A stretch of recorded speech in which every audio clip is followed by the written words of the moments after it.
They say betrayal creeps up on you like a shadow at dusk, slow, silent, easy to ignore until it swallows the whole room. But mine showed up in heels. It was a Thursday, not the kind you remember for weather or news headlines, just a regular weekday with the smell of burnt toast and a half-empty French press. I was halfway through my morning crossword, still chewing on 21 across, false friend, when my wife, Rachel, floated past in a dress I hadn't seen in months. "Big day at work?" I asked, trying to sound casual. She paused just long enough to pull a lipstick from her purse. Red, the kind she used to save for date nights or anniversaries, when we still had those. "Board meeting," she said, without looking up. "Client presentation after." No kiss. No eye contact. Just red lips, high heels, and silence that didn't match the day. And right there, over the rim of my coffee cup, I knew. Not in a dramatic, Hollywood music swell kind of way. Just a calm, still certainty that didn't ask for permission. Something was wrong. Or rather, someone. I followed routine because routine was safe. Took the same highway, showed up at the same office, stared at the same spreadsheets, but my mind was elsewhere. Not on Rachel. Not exactly. On the echo. On the lipstick. On the way she had started sleeping on her side of the bed like we were roommates splitting rent. That night, I did something that should have felt beneath me. I checked her phone. Yeah, I know. It's the kind of thing insecure teenagers do, or men who've already lost. But I wasn't panicked. I was curious. There was a text thread with someone saved as R. That's it. Just R. Real subtle. And let me tell you, R was quite the wordsmith. R, did you sleep in my shirt again? You smelled like me this morning. Rachel, maybe I did. You love that. I sat on the edge of our bed, in the dark, phone glowing like a lie on fire. And you know what I did? I put the phone down. Gently, carefully, like it might explode. Then I laid back down, turned toward the wall, and went to sleep.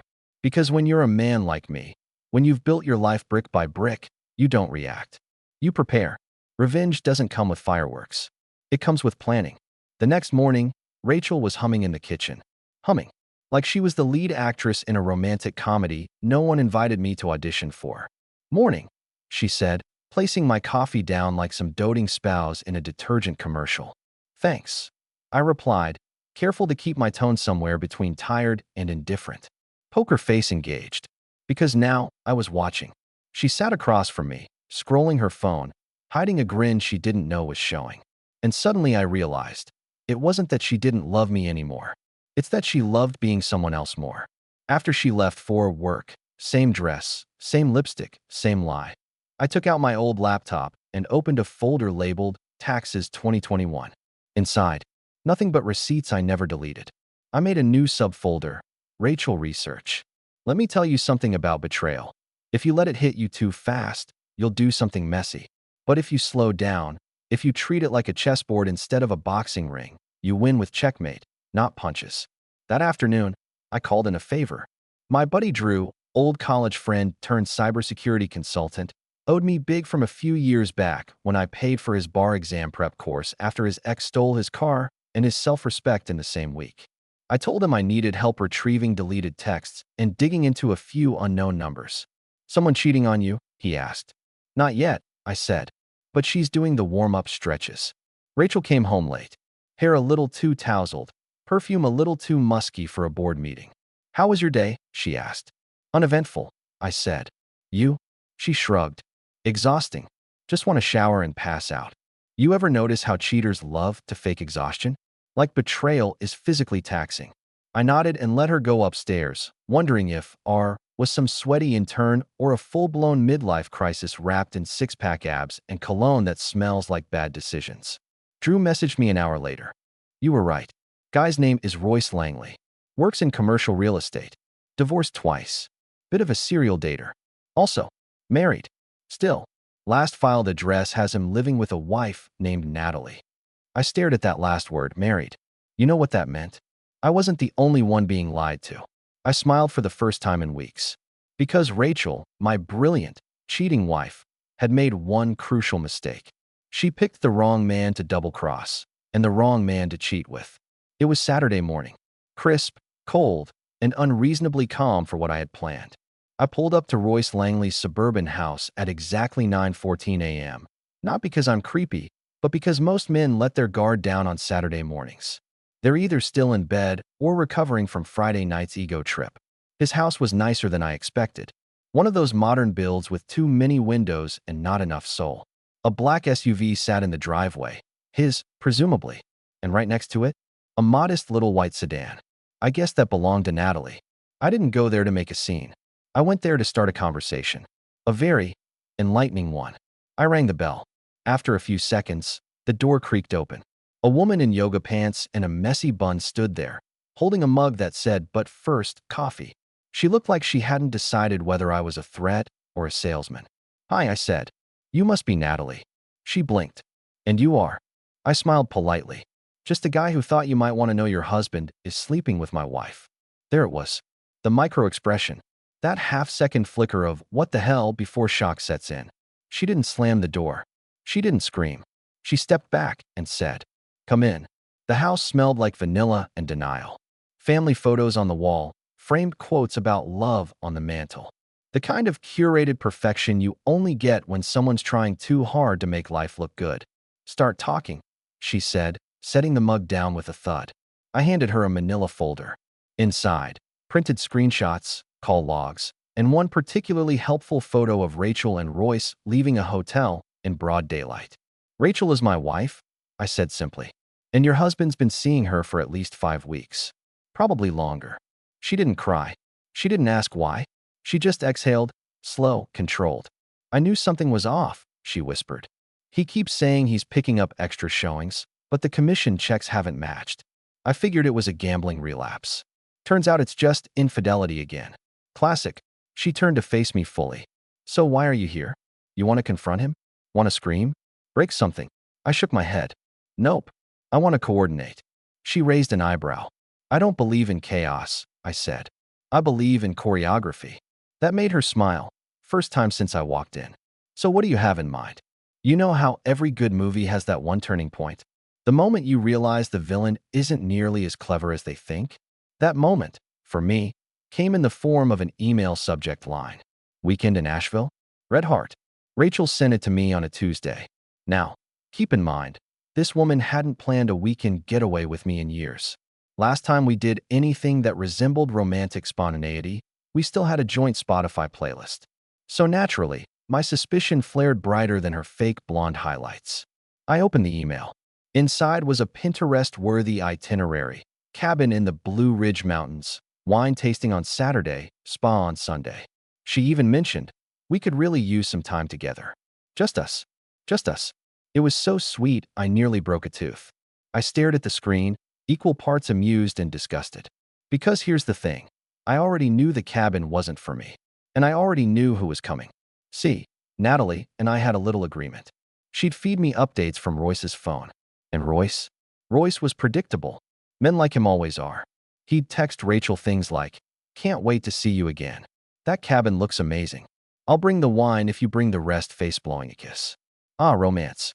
Nothing says forbidden love like emoji-based foreplay and borrowed heirlooms. I replied to Rachel's email with, "Sounds great. Can't wait."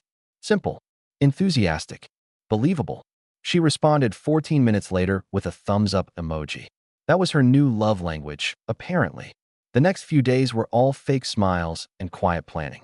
I let her think she was getting away with it. Let her do laundry with a little extra pep in her step. Let her kiss my cheek absent-mindedly like I was a golden retriever, not the man who paid the mortgage. Meanwhile, Natalie and I worked out the final details. Now here's where it gets good. You'd think revenge needs to be loud, explosive, public. But that's the mistake amateurs make. I didn't need Rachel to cry in the street. I didn't need Royce to beg forgiveness on his knees. What I needed was precision. What I needed was theater. Saturday morning, 8:02 a.m. Rachel left the house with her spa bag slung over one shoulder and a travel mug of coffee she wouldn't drink. She gave me a little wave like she was headed to brunch with her sister. "Don't wait up," she said with a wink. "Oh, honey, I'm not waiting." What she didn't know was that I'd left the night before. Rented a car. Packed a bag. Left the lights on at home so it looked like I was inside, watching the same reruns she used to cuddle up for before she started cuddling Royce. While she was cruising down I-40 in her little sedan, dreaming about candlelit bathtubs and illicit foot rubs, I was already in Asheville. Not just in Asheville, I was in the cabin. Yep, Natalie and I beat them there by 6 hours. It was a charming place. Rustic, cozy, big windows, a stone fireplace, and a loft bedroom where dreams go to die. We got to work immediately. Natalie, being the absolute strategist she was, had printed out every single text, DM, and photo. We framed a few, left some on the bed, taped others to the mirror. A few artfully scattered on the kitchen counter like menus at a bed and betrayal breakfast. My favorite touch? On the welcome chalkboard by the fireplace, meant for cute greetings like live, laugh, love, I wrote, "Hope the wine's worth it." Signed, your actual husband. We didn't break anything. We didn't damage a single item in the house. We just curated it. Like an exhibit. When everything was in place, we left. Locked up. Drove 20 minutes into town and parked at a cafe with good coffee and a better view of the road leading up the mountain. Rachel and Royce were right on time. Of course they were. People deep in fantasy always are. They pulled up, laughing. He carried the bags. She adjusted her scarf. From afar, they looked like any couple escaping the stress of modern life for a weekend of reconnection. Except they weren't escaping anything. They were walking into it. Natalie pulled out her phone. "Cameras still live," she said. See, the cabin had Wi-Fi. And the owner had a discreet little indoor security cam tucked into a corner shelf. Most guests never even notice it. But we did. We watched them enter. Watched Rachel freeze. Watched Royce scan the room and go pale. She moved closer to the kitchen counter, probably drawn to the stack of printed texts next to a bottle of her favorite red. One I made sure to open and leave uncorked, like the perfect metaphor. Then they both looked up and saw the chalkboard. I wish I could bottle their expressions. Confusion giving way to realization. Realization curdling into dread. Royce turned to Rachel, and I could practically hear him say, "You said he didn't know." And Rachel? She just stood there, staring at the photos. Probably wondering when it all started to unravel. Probably trying to guess how long I'd known. Answer: long enough. Natalie looked over at me. Should we call them? I shook my head. No, let them marinate. Instead, I sipped my espresso. The sun was warm, the view was good, and somewhere on a mountain not far from where we sat, two people who thought they were in control were learning just how wrong they were. And me? I wasn't mad anymore. I was free. I didn't hear from Rachel for 3 days. Not a text. Not a call. Not a knock on the door with crocodile tears and a pre-rehearsed speech about what this really meant. 3 full days of silence. And let me tell you, it was glorious. I used the time well. Got my own bank account. Hired a lawyer. Changed the passwords on everything, including the Netflix account, which, for the record, I paid for. I even sold her Peloton on Facebook Marketplace to a guy named Travis who showed up in flip-flops and drove away smiling like he'd won a custody battle. Then, day 4 happened. Rachel came home. Well, technically, she returned to the house she no longer lives in. But I digress. It was 7:13 p.m. I remember because I was making steak. The real kind, too. Not the lean protein on kale she used to shame me for. The house smelled like garlic and butter. The kind of smell you can't fake. She let herself in with the spare key I forgot to move. Her heels clicked across the hardwood floor like she still owned the place. I didn't look up. She stood in the doorway to the kitchen, arms crossed, fake vulnerability painted across her face like bad stage makeup. "Can we talk?" I sliced into the steak, let the juices bleed across the plate. "I'm eating." Silence. Then, the performance began. "I didn't expect it to go this far," she said softly, like I was supposed to be moved by the trembling in her voice. "I didn't know you'd react like this." I cut a piece of meat, chewed slowly, and said, "You mean plan. You didn't plan on me reacting like this." Her lips parted slightly, caught. She blinked fast, probably deciding whether to pivot or double down. "You're blowing this way out of proportion. You know that?" Oh, there it was. The undo button. Every cheater has one. They hit it when the consequences finally show up. When the lie isn't convenient anymore. When their fantasy hits a wall called reality and bounces back like a brick to the face. I turned to her then. Finally. Fork in one hand, knife in the other. "Let me ask you something." She nodded, cautious. "If I hadn't found out, how long would it have lasted?" Her mouth opened, closed, then opened again. That's not fair. I laughed once. Loud. Not angry. Just impressed. That's your answer? Not fair. Look, I messed up. No. You orchestrated. You coordinated. She stepped closer. I didn't think you'd leave. Well, surprise. She looked around the kitchen like it had betrayed her too. Her eyes landed on the empty wall where the photo of us in Italy used to hang. You took down our pictures. They didn't feel like ours anymore. I didn't think it was that serious. I stood up now, plate still in hand, and walked past her to the living room. She followed. Rachel, I said calmly, you made a choice. More than once. You chose to lie, to sneak, to make love feel like a disposable thing. And you did it all thinking I was too blind, or too boring, to notice. Her jaw clenched. Don't throw my words back at me. Why not? You threw our whole life away. That was when the mask cracked. Her eyes went glassy. Her hands curled into fists. I made a mistake. No. A mistake is forgetting an anniversary. You built a double life. Silence again. She reached into her purse, pulled out a small white envelope. I went to a lawyer, she said. I told them I want to save the marriage. I raised an eyebrow. You needed legal counsel to figure that out? They said it could help, that you might want counseling, that maybe you need to feel heard. I folded my arms. Heard. She nodded. So I gave her what she wanted. I heard you loud and clear in that cabin. She winced. You laughed at me, said I was comfortable, predictable, the man who folds his socks. That's not what I meant. Save it. It's exactly what you meant. She looked down. So that's it. You're just going to throw it all away. I stepped closer, close enough that she had to look up. No, Rachel. You threw it away. I'm just cleaning up the mess. And with that, I handed her a folder of my own. Inside, copies of the divorce petition, already signed. Her eyes went wide. You're serious. Dead serious. She looked lost for a moment, like a child who just realized their favorite toy broke and no one's coming to fix it. But what about everything we built? I shrugged.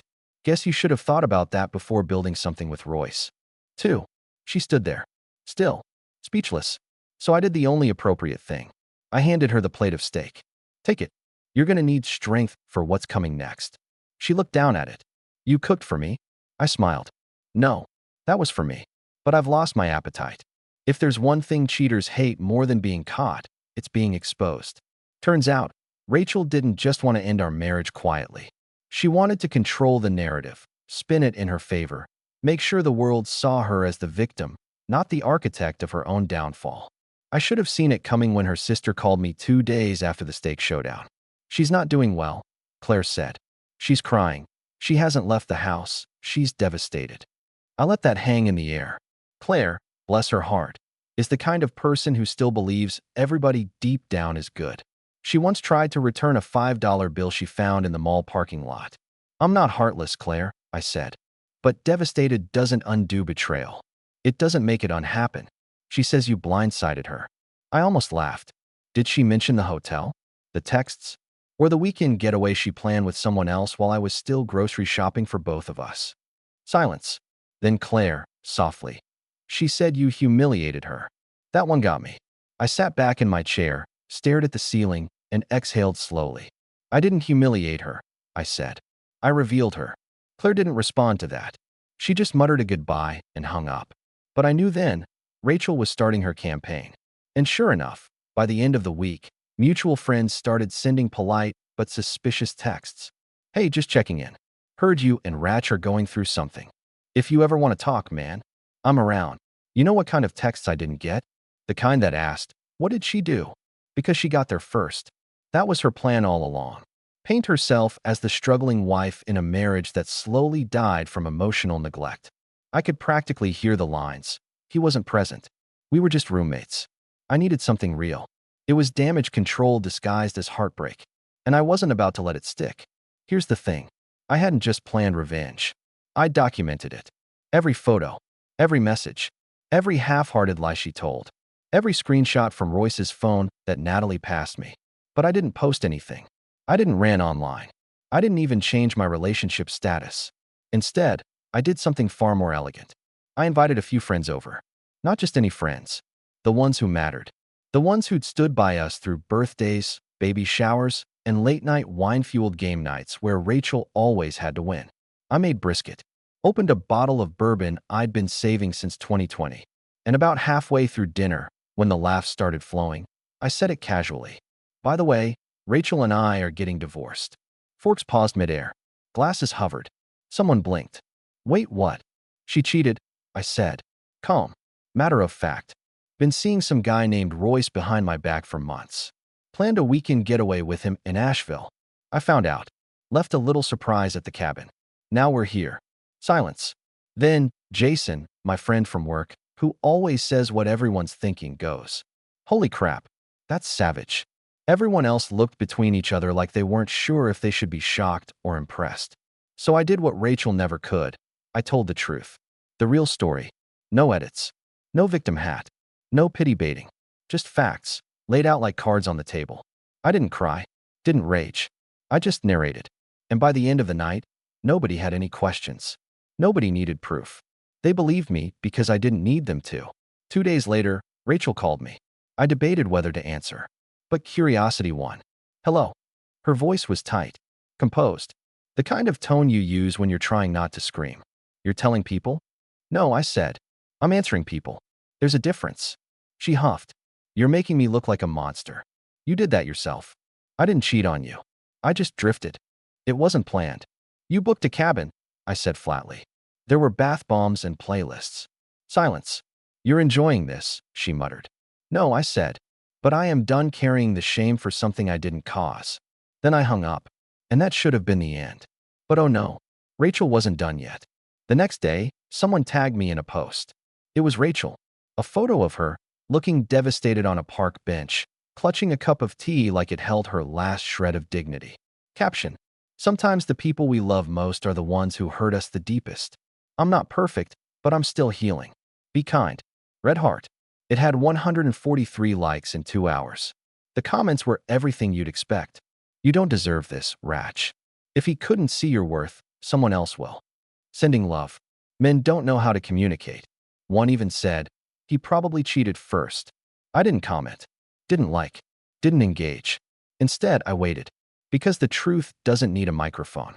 It just needs a moment. And that moment was coming. I didn't respond to Rachel's sympathy sponge Instagram post. But Natalie did. Under Rachel's dramatic caption, nestled between comments like, you'll rise stronger, and some men don't deserve loyalty, Natalie dropped 4 words that changed the temperature of the room. Check your email, darling. That was it. No emojis. No drama. Just a polite tick-tick before the bomb went off.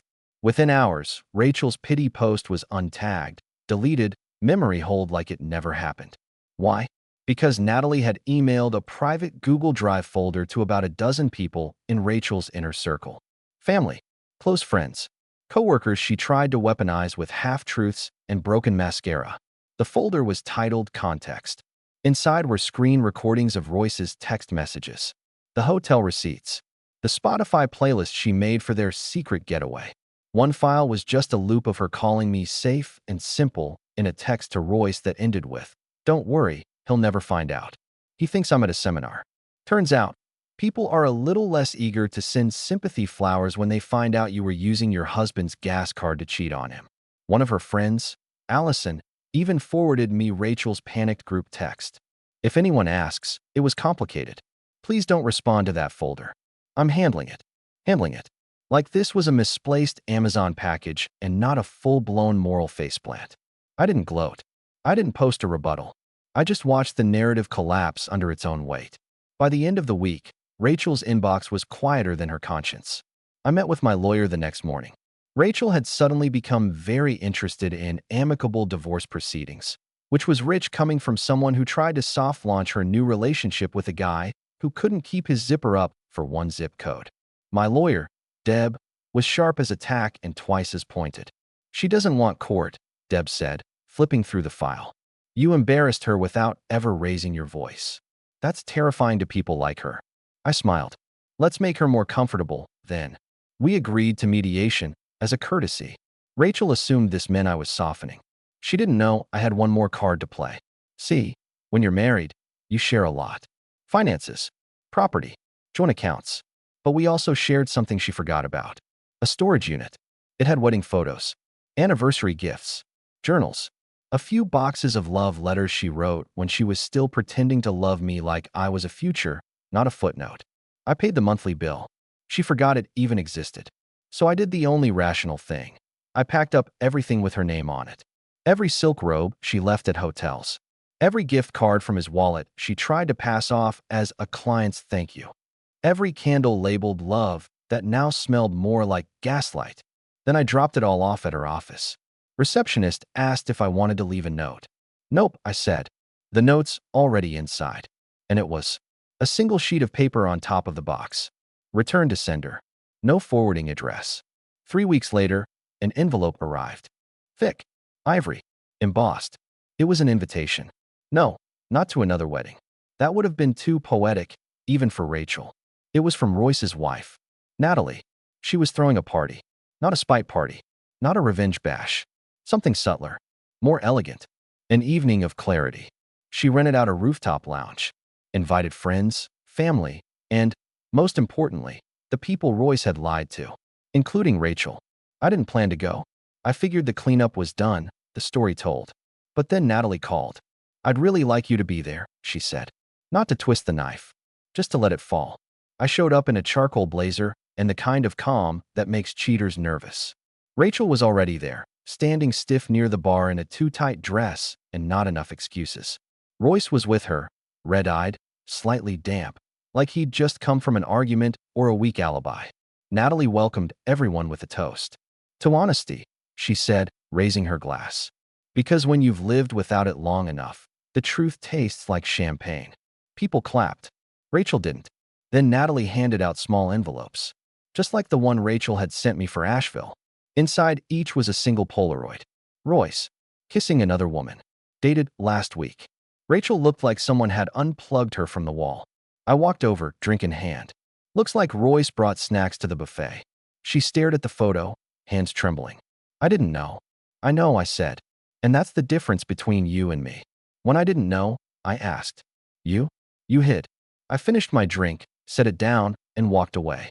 The divorce finalized on a Thursday. No fireworks. No final arguments.